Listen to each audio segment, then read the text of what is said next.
Amém. Podem se sentar, por favor? Vamos meditar na palavra de Deus. Estamos no último domingo de fevereiro e o tema desse mês é o cristão e o compromisso com a evangelização. Quase que eu esqueço. Eu gostaria que vocês abrissem a Bíblia em 1 Coríntios 9, 16, que está escrito assim. 1 Coríntios 9, 16. Obrigado, Carlinhos.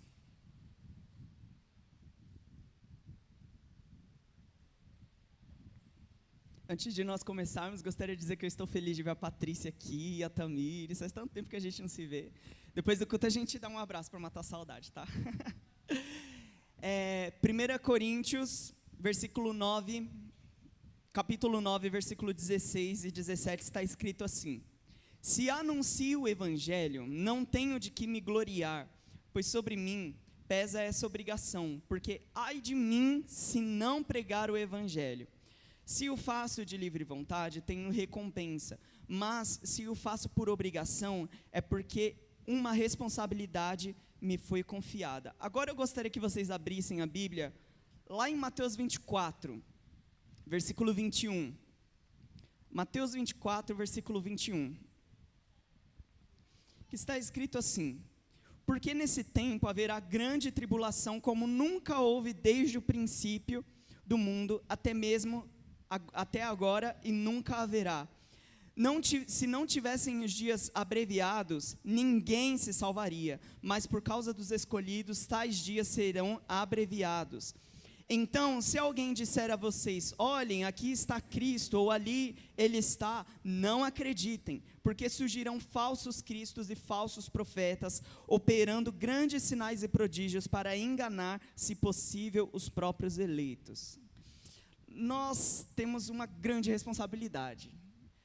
Nós, durante todo esse mês, os pregadores aqui, nós trabalhamos, obrigado Carlinhos, nós trabalhamos esse tema sobre evangelização. E eu li 2 versículos que parecem não ter nada a ver um com o outro. Lá em Coríntios, Paulo está dizendo, ai de mim se eu não pregar o evangelho. É como se ele sentisse uma dor dentro dele se ele não fizesse aquilo que ele é comprometido. E lá em Mateus 24, que foi o segundo texto que nós lemos, é um texto onde Jesus fala sobre o fim dos tempos. É o Apocalipse de Mateus. Se você ler Mateus 24, se eu não me engano 25 também, vai falar sobre o fim dos tempos. E em Mateus 24, nesses 4 versículos que nós lemos, está detalhado o que aconteceria nesses últimos dias. Mas Jesus também disse que antes do fim, todas as nações ouviriam o evangelho. Então olha que interessante, nós temos algumas coisas aqui para anotar. Nós temos primeiro, o fim dos tempos acontecendo. Vocês creem que nós estamos nesse tempo? Eu creio, gente, tem tantos sinais aí que não tem nem como a gente negar isso. Só que Jesus disse que antes de tudo acontecer, e tudo que está descrito lá em Apocalipse, antes de tudo isso acontecer, antes dele descer visivelmente, nós vemos ele reger as nações com justiça, antes de tudo isso acontecer, Jesus deixou claro que todas as nações ouviriam o evangelho. Então, eu estava pensando esses dias assim, Jesus disse que lá de onde ele nasceu, lá onde foi gerado ali os discípulos, o evangelho percorreria todo mundo até chegar aos confins da terra. E aí, às vezes a gente acha que os confins da terra é a África, é a Ásia. Gente, Jesus começou o ministério dele na Ásia. Os confins da terra talvez seja aqui no Brasil, onde não tinha o evangelho. Antes de ser descoberto, vocês já conhecem toda a história aí do Brasil, antes de ser descoberta essa terra, quando só havia uns índios, segundo a história, o evangelho não chegou aqui. Ele chegou depois, lógico, de uma forma meio assim, porque tinha toda aquela corrupção lá dos portugueses, nossos parentes, mas chegou. Os católicos trouxeram o evangelho para cá, depois de um tempo houve o protestantismo, que reformulou tudo o que era é dito pela igreja suprema no mundo inteiro, e o evangelho chegou. E aí talvez, não estou dizendo que mas talvez o evangelho já chegou nos confins da terra. Vocês conseguiram entender o que eu falei? Talvez chegou nos confins da terra. A gente fica com essa coisa de, o evangelho chegou até mim, Jesus quer me levar até os confins da terra. Meu irmão, o evangelho já começou lá na Ásia, bem antes da gente. Será que aqui não é os confins da terra? Ou seja, não estou dizendo que o evangelho já chegou em todas as nações, mas está quase. E o tempo está acabando. Jesus está prestes a nos arrebatar. Jesus está prestes a aparecer e se cumprir o texto que diz que todo olho o verá. E aí, a nossa responsabilidade é levar esse evangelho. A Bíblia diz que nós devemos apressar a vinda do Senhor. E o que é apressar a vinda do Senhor? Não é só você ficar em santidade, isso é sua obrigação. Isso é indiscutível. Crente não tem que dar lugar ao pecado, é indiscutível.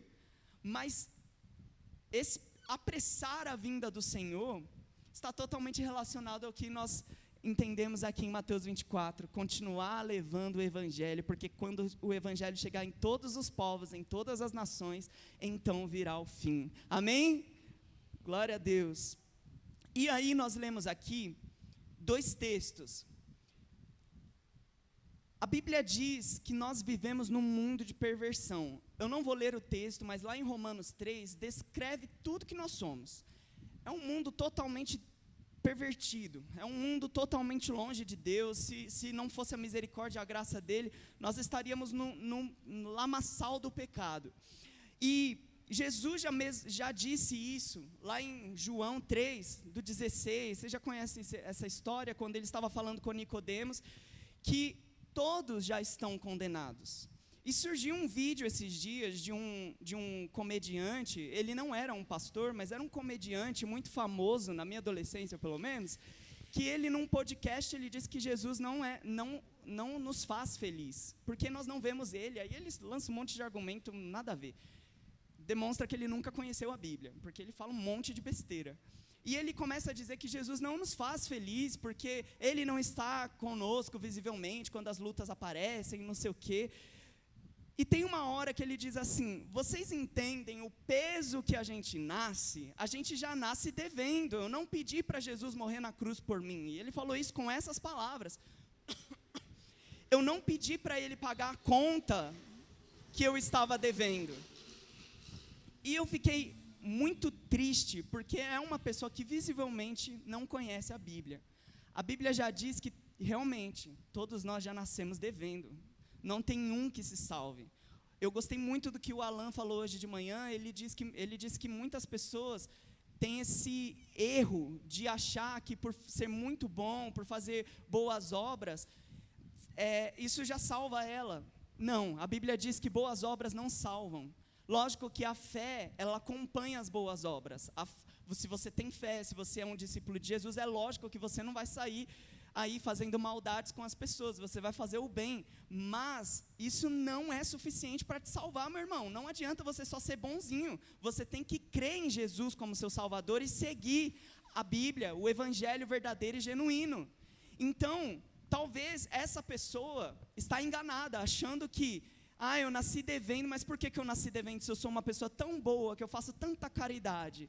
A resposta está na Bíblia, todos pecaram. Vocês podem dizer comigo bem alto, todos pecaram. Agora diz para você, eu pequei. Você nasceu devendo, mas Jesus pagou o preço por você. E eu acho engraçado que lá, ele diz no vídeo que se alguém pagasse alguma conta que ele estava devendo, ele ficaria bravo, ele ficaria, mas eu não queria que ninguém pagasse para mim. Gente, eu não ficaria não, se vocês quiserem pegar meus boletos e pagar meus boletos, eu vou ficar bem feliz. Então, esse argumento, zero. E tem mais uns outros detalhes desse vídeo, que foi uma grande polêmica na internet, não sei se vocês viram, que nós vamos comentar, talvez sábado que vem, no treinamento vocacional, então todos estão convidados. Então, todos pecaram, e separados estão da glória de Deus. Jesus já disse que quem não crê já está condenado. E aí Jesus, lá em Mateus 24, mais um pouquinho mais para frente, está escrito assim, versículo 36, Mas a respeito daquele dia e hora, ninguém sabe, nem os anjos dos céus, nem o Filho, senão o Pai. Pois assim como foi nos dias de Noé, assim também virá a vinda do Filho do Homem. Pois assim como nos dias anteriores ao dilúvio, comiam e bebiam, casavam e davam-se em casamento, até o dia em que Noé entrou na arca, e não o perceberam, até que veio o dilúvio e os levou a todos. Assim também será a vinda do Filho do Homem. Então 2 estarão no campo, um será levado e o outro será deixado. 2 mulheres estarão trabalhando no moinho, será levada uma e a outra será deixada. Portanto, vigiem, porque vocês não sabem o dia e a hora que o Senhor de vocês voltará. Porém, considere isto: se o pai de família soubesse a hora em que viria o ladrão, vigiaria e não deixaria que a sua casa fosse invadida. Por isso, estejam também vocês preparados, porque o Filho do Homem virá a hora que vocês menos esperam. Gente, Jesus faz uma comparação aqui, que eu fiquei abismado. Ele compara que os últimos dias seriam iguais aos dias de Noé. Como eram os dias de Noé? Primeiro, Noé estava construindo uma arca. Noé era um louco. Era uma época que não estava chovendo, era uma época que havia uma sequidão, e Noé estava ali, seguindo a ordem de Deus para construir uma arca. Agora imagina você na época de Noé, tantos dias sem chover, tanto tempo sem chover, e alguém chega para você e fala: eu vou construir uma arca porque Deus falou que vai vir um dilúvio. Você vai olhar para a cara dessa pessoa, você olharia para ela e falava: não vai chover, já está há muitos anos sem chover, meu querido. Você está maluco, você está lunático. E foi assim que Noé talvez foi julgado naquela época. E Jesus disse que naquela época, antes do dilúvio, as pessoas viviam dias comuns. Jesus fala algumas coisas aqui de casar e davam-se em casamento, mas isso tudo aqui é retratando dias comuns. Talvez sejam os nossos dias. Os nossos dias estão assim facilmente. As pessoas estão vivendo como se não houvesse uma volta do Senhor Jesus, como se Ele não retornaria. E tudo bem os não crentes viverem dessa forma, mas nós não. Tem até uma canção que fala: por que a gente não fala mais do céu, né? Eu ouvi essa semana no Instagram, achei até legal, porque realmente, por que não estamos mais falando sobre a eternidade, sobre a salvação e a condenação, que Jesus deixou claro que aconteceria? As pessoas estão vivendo dias comuns, nada vai acontecer. E o dilúvio veio e pegou todos de surpresa. E aí, o que nós aprendemos com isso? Tem até outras comparações aqui que Jesus fala, né? Comiam, bebiam, casavam-se e davam-se em casamento, ou seja, dias comuns, onde eles não esperavam nada mais do que aquilo. O que é a arca? De uma forma bem objetiva, a arca nos nossos dias é a igreja. Isso aqui, meu irmão, é uma grande arca. Qualquer igreja que se chama pelo nome de Jesus, igreja verdadeira, igreja local e a igreja de Cristo espalhada no mundo, é uma grande arca. E o que nós somos? Somos Noé. Estamos construindo uma grande arca e chegando lá no mundo e dizendo: vocês não querem entrar na arca porque vai vir uma destruição. Vai vir um tempo difícil sobre vocês. Será que vocês não querem não entrar na arca, não? Para vocês serem livrados disso junto conosco? E a igreja de Cristo é essa grande arca. E o plano de Deus é a salvação de todo mundo. Tem muitos aí que tem uma linha teológica que não é da nossa igreja, que diz que Deus escolheu a dedo alguns. Mas a Bíblia não diz isso. A Bíblia diz que Deus não quer que nenhum homem se perca. Ora, nenhum é nenhum. Não consigo ver outro ponto de vista para isso. E nós aprendemos aqui que não há outro ponto de vista para isso. Nenhum é nenhum. E quando Deus fala que Deus amou o mundo de tal maneira, é o mundo inteiro, é todas as pessoas. Não existem exceções para dizer: mas será que Deus não escolheu a dedo alguns, outros Ele rejeitou? Não. Deus não quer que nenhum se perca. Então Deus não quer que seus parentes se percam. Deus não quer que os seus familiares se percam. Deus não quer que o seu filho, que talvez tem tanta resistência para vir à igreja, Deus não quer que ele se perca, meu irmão. Minha irmã, talvez você, mãe, eu não sei aqui do dia a dia de todos, mas talvez você já tenha chorado tanto pelo seu esposo, pelo seu filho, pela sua filha, ou por algum parente seu que é tão próximo que você chora e fala: Senhor, eu queria tanto que essa pessoa conhecesse a alegria de servir a Ti. Meu irmão e minha irmã, esse é o desejo do Senhor, que essas pessoas sejam salvas. Nunca duvide disso. Deus quer salvar sim todos, mas Jesus dá o presente para nós, e aí você que vai dizer sim ou não. Se vocês me derem um presente, eu posso chegar para você e falar: desculpa, mas eu não vou querer não, desculpa, eu acho que eu não estou precisando disso. É a mesma coisa nós, quando Jesus apresenta o evangelho para a gente, através de outro crente, algum cristão, o mundo muitas vezes faz isso, chega para você, cristão, que apresenta o evangelho e fala: acho que Jesus vai atrapalhar os meus planos, eu vou ter que mudar toda a minha vida por causa de Jesus, eu acho que eu não quero agora não, vou esperar um pouquinho. Só que temos que tomar cuidado, porque esse esperar um pouquinho, talvez seja o tempo em que o dilúvio chegue, amém? Desculpa, minha garganta não está muito boa. Essa arca, que é a igreja, ela está em construção. Olha o que está escrito aqui em Efésios 2:19. Assim, vocês não são mais estrangeiros e peregrinos, mas concidadãos dos santos e membros da família de Deus, edificados sobre o fundamento dos apóstolos e profetas, sendo Ele mesmo Cristo a pedra angular. Nele todo o edifício, olha que interessante, gente, nele todo o edifício bem ajustado cresce para ser um santuário dedicado ao Senhor. Nele também estão sendo edificados junto com os outros, para serem de Deus morada no Espírito. Olha que interessante, a Bíblia, ela fala que a igreja está em construção. E sabe quando nós vamos chegar na plenitude do que Deus tem para a igreja, do plano que Deus tem para a igreja? É justamente quando nós encontrarmos a Jesus nos ares. Ele vai nos arrebatar, e esse vai ser o grande momento em que esse grande edifício, a igreja, a arca, está totalmente construída, totalmente edificada. E eu acho tão interessante que ele fala sobre um edifício. Jesus é a pedra angular, precisa ter um alicerce, precisa ter um lugar sólido para ser construída alguma coisa. Jesus é esta pedra, Jesus é este chão, onde a igreja é construída, e até que chegue esse dia, ela vai sendo construída de pouquinho em pouquinho. E sabe o que é essa construção de pouquinho em pouquinho?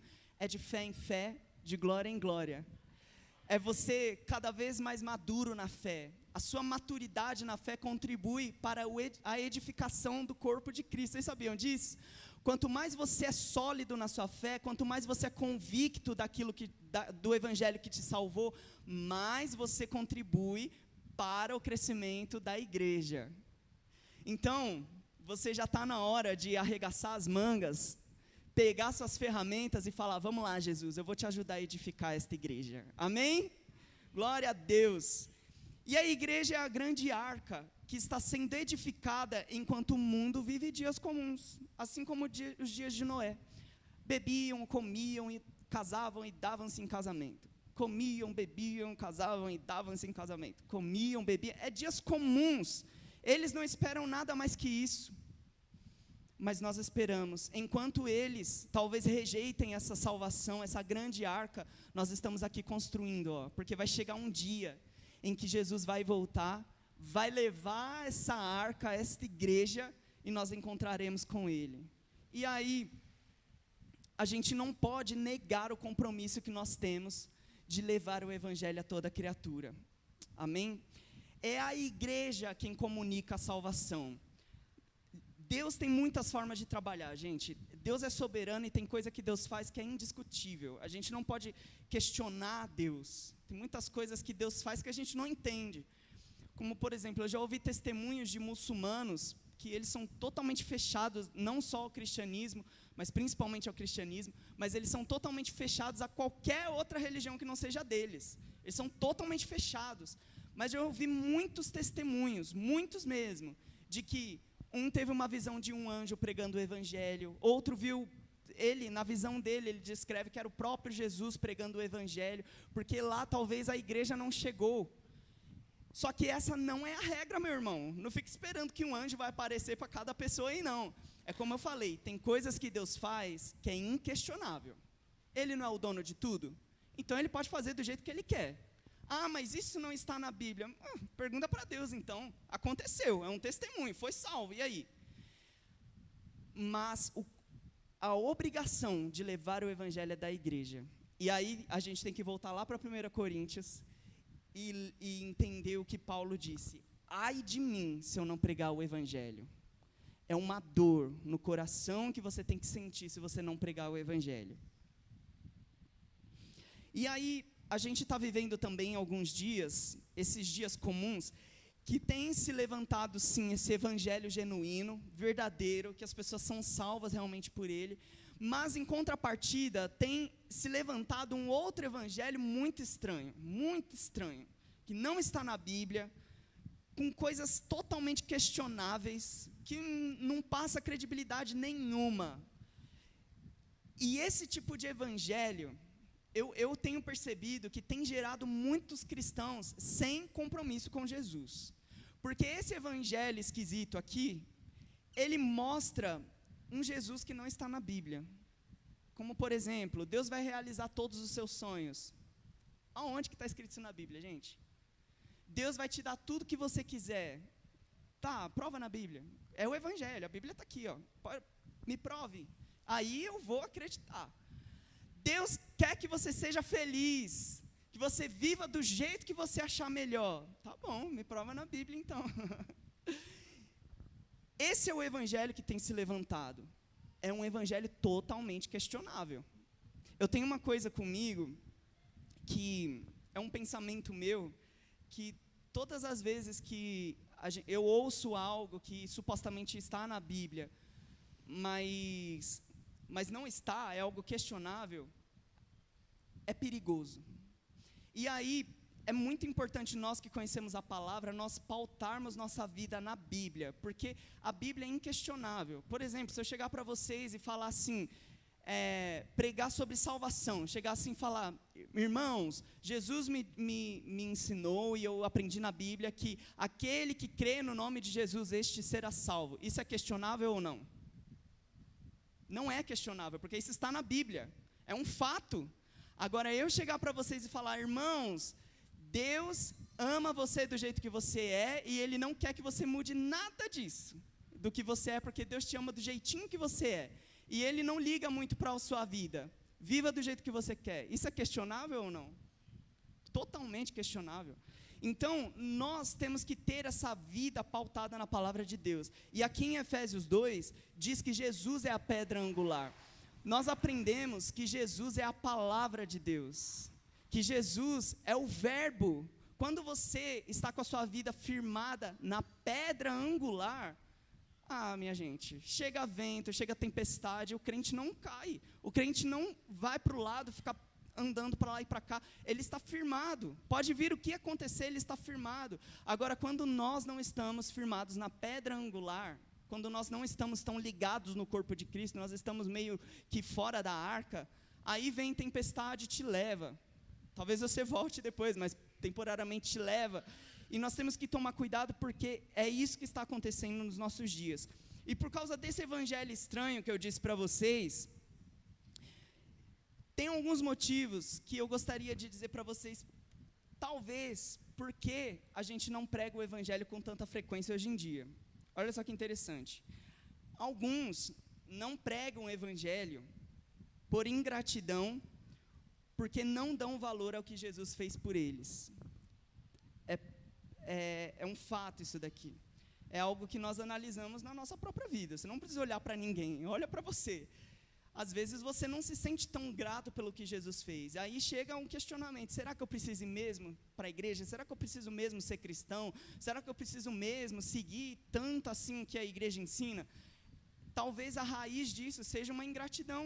Jesus te salvou, Jesus te deu a eternidade com Ele, e você não é tão grato assim, ao ponto de falar, Jesus, minha vida por completo é tua. O outro motivo que talvez muitos de nós não pregamos o Evangelho, é porque acha que esse tema não é importante, não é interessante. E a gente via isso muito no culto, quando tínhamos culto de missões, né? Era um culto de conscientização, era um culto importante, eu achava importante. Era um culto onde a gente aprendia sobre outras culturas. Eu lembro de muitos missionários que vieram de outros lugares e disseram como é outros países, e como é outras culturas. Mas às vezes, gente, a gente está tão acostumado com esse dia a dia que a gente nem liga para isso. A gente nem liga, a gente fala, Deus, se o Senhor quiser salvar, manda um missionário lá, daquela instituição lá, que eu acho que eu não vou conseguir, não. Talvez seja isso. Outro motivo, talvez, pelo qual nós não pregamos o Evangelho, é porque não entendemos que é uma missão para todos os crentes. A palavra precisa ser passada adiante. O outro motivo, talvez seja o medo de julgamento ou vergonha de falar sobre Jesus. Um outro motivo é porque talvez alguns de nós não dão bom testemunho e se encontram sem moral para a sociedade. Eu sempre tenho algo comigo assim, que se você quer ensinar, você tem que ser um exemplo. Eu acho isso importante. Não que eu seja perfeito, porque querendo ou não, eu estou ensinando vocês. Mas se eu quero me propor a ensinar, eu tenho que primeiro ser um exemplo. Então, se eu chego aqui e falo sobre santidade, nossa, é muita responsabilidade. Eu não posso dar brecha lá fora para alguém chegar para mim e falar, mas você não está pregando o que você vive, não. Você não está cantando o que você está vivendo, não. Na primeira dificuldade, você falou, levanta um aleluia, e você começou a reclamar, começou a murmurar, começou a dizer que vai abandonar a fé. Acho que você não está sendo um exemplo do que você está cantando, não. Isso é muito importante, porque muitas pessoas lá fora, quando veem toda a nossa movimentação aqui dentro da igreja, e a mobilização que nós fazemos quando levamos o Evangelho lá para fora, muitos crentes não têm moral para falar do Evangelho, porque vivem uma vida totalmente distante de Deus, reclamam, murmuram, dão mau testemunho, xingam, brigam por qualquer coisa, não sabe ser paciente, não sabe ser longânimo. Aí, meu irmão, se você chegar para alguém vivendo desse jeito e falar, Jesus é lindo, você precisa viver o que eu estou vivendo em Cristo, ele vai falar, eu acho que Jesus não está te fazendo muito bem, não. Eu acho que pelo que eu vejo em você, não, acho que não, deixa para outro dia. E isso é muito importante, porque a gente falha muito nisso. Temos que tomar cuidado para sermos bons testemunhos por aí, amém?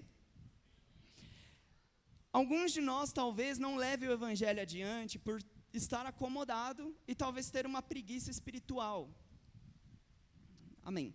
7, talvez seja porque não queremos viver o Evangelho com as renúncias e as mudanças de vida que Jesus nos diz. E aí, esse é o grande perigo desse outro evangelho que tem se levantado hoje em dia. Amém?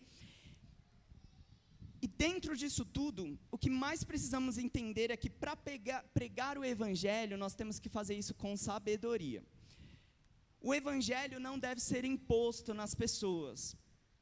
Você talvez já viu alguns crentes muito simples, que são genuínos, a gente não pode julgar isso, né? Eles são genuínos, mas muitas vezes eles querem impor nas pessoas. Aceita Jesus, que senão você vai para o inferno. Aceita Jesus, porque senão você vai ser condenado. E, gente, o Evangelho não veio para pôr medo na gente, não. O Evangelho veio para dar esperança. Eu acho que se eu não fosse cristão, é que meu contexto talvez seja diferente de alguns aqui, eu sempre estive dentro da igreja, mas se talvez eu não tivesse essa vida, tivesse uma vida totalmente lá fora, e um dia alguém chegar para mim e falar desse jeito comigo, eu acho que eu não aceitaria, porque é muito difícil a gente aceitar algo que é imposto para a gente. Talvez vocês não se sintam confortáveis como eu, se alguém chegar para você e impor alguma coisa. Você tem que fazer desse jeito, é do jeito que eu quero.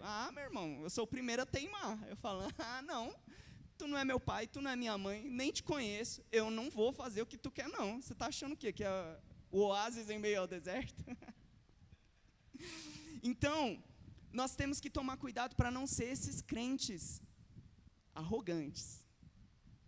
É como eu disse, não julgue a intenção da pessoa, porque só isso Deus sabe. Mas as ações mostram. E quando a gente quer impor algo sobre as pessoas, nós estamos mostrando uma arrogância, dizendo assim, a minha vida é muito melhor que a sua, por que você não vive igual eu? Gente do céu, acho que ninguém tem o direito de falar isso para alguém. E da mesma forma que Jesus não obrigou ninguém a segui-lo, nós devemos seguir o seu exemplo. Vocês lembram do que eu falei sobre testemunho? Que muitos não têm moral para falar sobre o evangelho, porque não vivem conforme Jesus ensinou. Jesus já era totalmente o contrário disso. A Bíblia diz que ele foi tentado em tudo e não pecou. O homem mais puro que pisou aqui nessa terra foi Jesus, um grande exemplo. E aí todas as pessoas que chegavam até ele recebiam alguma coisa da parte dele, porque ele era totalmente genuíno, ele era totalmente puro. E assim nós devemos fazer também. Nós temos que ser tão comprometidos com Jesus, ao ponto de ter a ousadia de falar igual Paulo diz. Igual Paulo disse, me imitem, porque eu imito a Cristo. Será que alguém de nós temos essa coragem de falar isso? Talvez alguns ouviram Paulo dizer isso, leram lá nas cartas e falaram, meu Deus, acho que ele não está se achando demais não, mas é porque Paulo vivia o que ele pregava. Ele mesmo disse, eu considero tudo mais como perda. E gente, Paulo não era qualquer um. Paulo era um homem estudado, Paulo era um homem com convicções fortes, Paulo era um homem que perseguia os crentes, mas Paulo, quando viu a glória de Jesus, ele considerou tudo mais como perda. Será que nós fizemos isso quando encontramos a Jesus? Abandonar nossos diplomas, você não precisa ser tão radical, mas talvez Jesus te peça algumas coisas assim, abandonar talvez alguns sonhos que não fazem parte do plano de Deus para a sua vida. É assim que nós devemos ser. Se Deus quer que nós mudemos a rota totalmente da nossa vida, nós devemos ser obedientes. Amém? Tá calor aí, irmãos? Bastante, né? Todo mundo amém. E a Bíblia já diz, lá em Zacarias 4:6, não é por força nem por violência, mas é pelo Espírito do Senhor. A misericórdia e o amor de Deus que devem ser anunciados. O Evangelho não veio para causar medo nas pessoas, mas para dar esperança da eternidade. E algumas formas criativas de você levar o Evangelho, e aí eu vou citar algumas aqui. Fazendo amizades. Tem uma menina, algum tempo atrás, que ela até vinha na igreja, eu não vou mencionar o nome dela, porque eu não sei se ela ia gostar disso. Mas ela aceitou Jesus por causa de uma amizade que a gente fez com ela. Aí eu lembro que um dia a gente foi na Praça da Moça, alguns jovens aqui da igreja, aí a gente ficou lá conversando, e aí ela começou a mostrar algumas dúvidas sobre a Bíblia. E, gente, eu não sabia nada sobre a Bíblia naquela época, mas eu sabia um pouquinho, pelo menos, para falar que, né, Jesus pode te salvar, se você quiser. E aí a gente começou a conversar com ela, uma pessoa foi tirando a dúvida dela, e a outra complementava, até que chegou no culto da noite ou da semana, não lembro, e ela aceitou Jesus. Ela falou, eu quero, eu entendi, Deus me revelou isso, então eu quero. Então muitas vezes nós nos comprometemos com Cristo por causa de uma amizade que a gente fez dentro da igreja. Isso é muito importante, amém? Outra forma é você convidando alguém para vir para a igreja, para receber uma oração, ou você mesmo oferecendo uma oração. Uma outra forma é você convidar para células que nós fazemos aqui na igreja. Talvez a pessoa tenha vergonha de vir à igreja, porque, sei lá, acha que vai ser exposta, não sei. Mas numa célula é menos pessoas, talvez é na sua casa, e aí é mais fácil você levar um amigo para a sua casa do que trazer para a igreja. Talvez essa seja uma forma de você interagir com essa pessoa para mostrar o evangelho. E entre outras formas aí.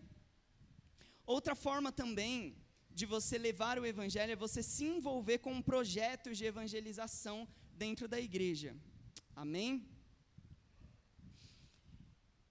Dar bom testemunho também é uma forma de pregar o evangelho. Olha o que está escrito em 1 Pedro 13:16.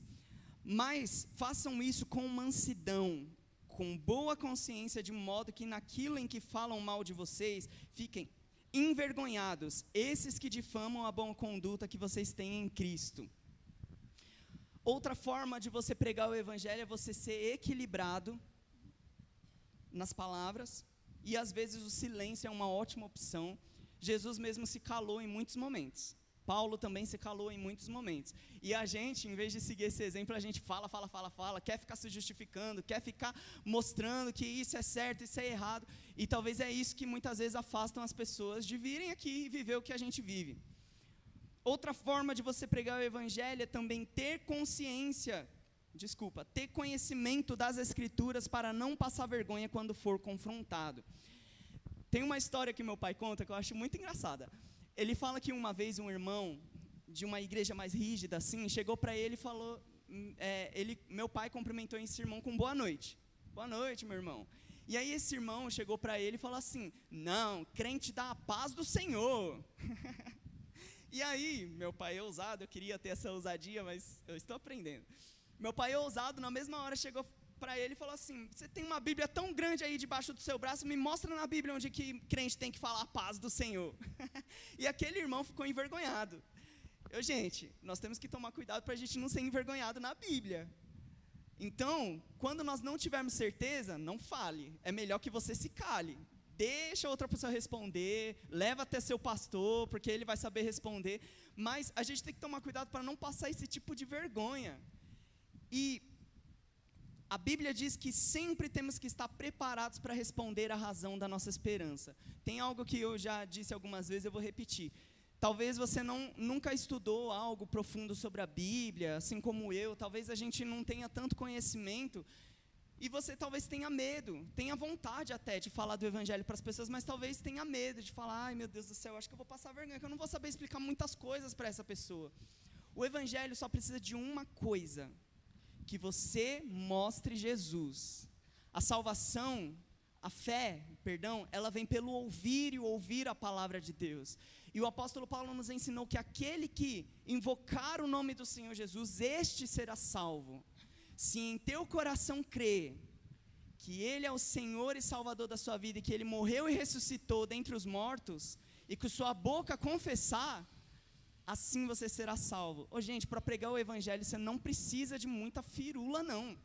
A gente, lógico, pode se aprofundar em alguns pontos bíblicos, mas para pregar o evangelho para salvação, talvez basta João 3,16.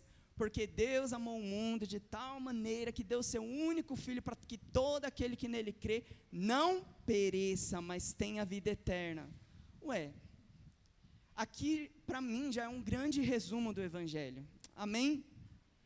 E outra coisa importante também para nós pregarmos o evangelho com sabedoria é ter humildade e não tratar o próximo com soberba ou arrogância. Eu fico muito triste quando eu vejo julgamento de alguns cristãos, alguns irmãos, porque a gente tem essa coisa de carregar a verdade, e às vezes com esse discurso de carregar a verdade, a gente é muito rígido no nosso julgamento. A gente é muito rígido, a gente aponta o dedo muito fácil. Você não está seguindo a Bíblia. Você não é crente de verdade. Você precisa se converter. E, gente, ninguém gosta de ouvir isso. Jesus, ele foi rígido com as pessoas, mas sabe com quem? Com os religiosos. Justamente os que ficavam apontando o dedo, falando do erro dos outros. Aí Jesus foi rígido. Tanto é que teve uma hora que ele chamou eles de sepulcro caiado, de raça de víboras, aqueles que matam os profetas. Mas Jesus não disse nada disso para um paralítico que ele curou. Jesus não disse nada disso para aquela mulher que era uma prostituta ali, que vivia de uma forma promíscua. Jesus não disse nada disso para Nicodemos, que Nicodemos também era um certo tipo de autoridade, mas Nicodemos tinha um coração humilde, tanto é que ele ficava questionando, mas o que é nascer de novo? O que é nascer de novo? O que é nascer de novo? E Jesus não ficou apontando o dedo para ele. Jesus foi calmo e paciente em explicar o que ele precisava entender. E para finalizar aqui, meus irmãos, Jesus fez uma promessa para nós. Jesus disse que estes sinais seguirão aqueles que creem. Em meu nome expulsarão demônios, curarão enfermos, beberão e comerão coisas mortíferas e nenhum mal acontecerá. Isso é o que te segue na sua vida, no seu dia a dia. E é isso que mostra para as pessoas que o Deus que você serve não é um Deus morto, mas um Deus vivo. Amém? Então eu gostaria que você ficasse de pé aí no seu lugar, porque nós vamos orar. O evangelho, meu irmão, não deve ser pregado para você mostrar algo para alguém. Há algum tempo atrás, eu lembro que o maior discurso das igrejas, no geral, era: nós temos que sair das quatro paredes. E eu lembro que muitas vezes a gente ficava com medo disso, porque vinha como algo assim, um peso. Você tem que sair das quatro paredes. Mas às vezes, gente, uma obra social não é o que vai salvar as pessoas. Foi exatamente o que foi falado hoje de manhã, eu achei incrível. Obras sociais não salvam a alma da pessoa, vai salvar o dia da pessoa, vai salvar um mês da pessoa, talvez com uma cesta básica, vai salvar uma parte da vida da pessoa, mas o que leva a pessoa para a eternidade não são as suas boas obras, é Jesus. Então, quando você fizer as boas obras, não esqueçam de falar que Jesus salva. Amém? Quando você der a sua cesta básica, lembre-se que você é cristão, você é discípulo de Jesus, vá fazer o bem, vá mesmo, porque se você não faz, aí você também está errado. Eu estou errado se eu não fizer o bem também, mas quando nós irmos até os necessitados, nós temos que ir com a mensagem do evangelho, é isso que vai salvar a alma dela. E aí eu te pergunto, é melhor você salvar um dia da pessoa ou a alma dela da eternidade? Muito melhor você salvar a alma dela da eternidade, amém? E o que nós devemos fazer? Pedir coragem para Jesus, porque a gente muitas vezes, para fazer isso tudo, nós precisamos de coragem, nós precisamos dar o primeiro passo e falar: ah, Jesus, pronto, estou aqui, sou teu soldado, sou o teu servo, sou o seu amigo, eu estou aqui para te obedecer. Então nós vamos orar agora e pedir para o Senhor nos usar, amém? Se você é um crente tímido, que talvez não consegue fazer isso no seu dia a dia, amém, a gente não pode julgar isso, mas aqui dentro da igreja existem muitas formas de você evangelizar, e talvez isso vai te ajudar a você ser mais desprendido daquilo que você tem tanta vergonha de falar, ou tanto medo de falar. Então, se envolve com a igreja. Você tem que fazer parte da igreja, você não pode pregar o evangelho sem ser igreja, você tem que ser igreja, porque você tem que estar dentro dessa grande arca, para que quando o dilúvio vir, você e mais muitas pessoas que você pregou o evangelho, sejam salvos também, amém? Então feche os seus olhos nessa noite. Senhor, nós queremos dizer para o Senhor que nós queremos ser comprometidos, meu Deus. Nós, durante esse mês inteiro, Senhor, todos os domingos, nós refletimos sobre isso, nós aprendemos tantas coisas, Pai. E nós não queremos, Senhor, que sejam discursos vazios, discursos, Senhor, sem a Tua presença, discursos apenas na base do conhecimento, mas, Senhor, tudo que aprendemos daqui de cima, queremos aplicar no nosso coração. Senhor, nos perdoa se nós não temos sido tão comprometidos assim. Nos perdoa se falta ousadia, Senhor, nos perdoa se nós temos falhado nisso. Nós cremos que Tu és o Deus de misericórdia e ainda nos ajuda a ir mais além do que já fizemos até hoje. Em nome de Jesus, nós queremos orar pelos nossos parentes, Senhor, aqueles que ainda não conhecem o Evangelho. Senhor, nos ajuda a sermos exemplos, pessoas de bom testemunho, que não tem nada o que questionar, porque nós vivemos em santidade. Nos ajuda a ser assim, Senhor, para que quando nós falarmos sobre o Evangelho, essas pessoas não encontrem questionamentos para fazer da nossa conduta, mas que nós sejamos, Senhor, totalmente aprovados por Ti, Senhor. Não importa se os homens nos desaprovam, não importa se os homens nos julgam, a única coisa que nos interessa é ser aprovados por Ti, Senhor, porque o Senhor não vê a aparência, o Senhor não vê aquilo que é muito bonito externamente, mas o Senhor vê o coração, Senhor. Em nome de Jesus, nós queremos fazer isso todos os nossos dias, para Te agradar. Amém? Aplauda bem forte ao Senhor Jesus e vamos adiante levando o Evangelho, amém?